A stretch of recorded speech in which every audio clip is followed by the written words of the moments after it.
Unsay ilhanan sa tao nga nahigugma sa iyahang kaugalingon. So kini nga message para ni sa mga bana.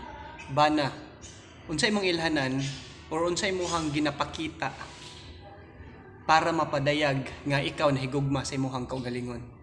Siguro moingon ka, matulog ko, mag-relax gid ko kung gikapoy ko, mukaon ko kung gigutom ko. Ako ang pagwapuhon akong kaugalingon, ako ang atimanon ang ako ang sarili. Mao na ang ako ang pagsulti nga ako adunay paghigugma sa akong kaugalingon, adunay self-love. Pero kabalo ba ka? Ang Bible nagsulti dinha sa Ephesians chapter 5 verse 28. He who loves his wife loves himself.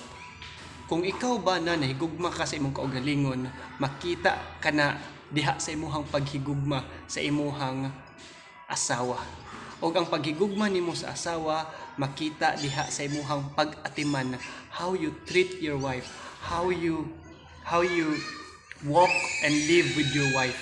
Yun sa nimo pagkinabuhi kauban ang imong asawa. Kay kung imong gihigugma ang imong asawa, mao na ang iyon sa Bible nga kung imo siyang gihigugma, imo pong gihigugma ang imong kaugalingon. So your wife is the reflection of your love to yourself.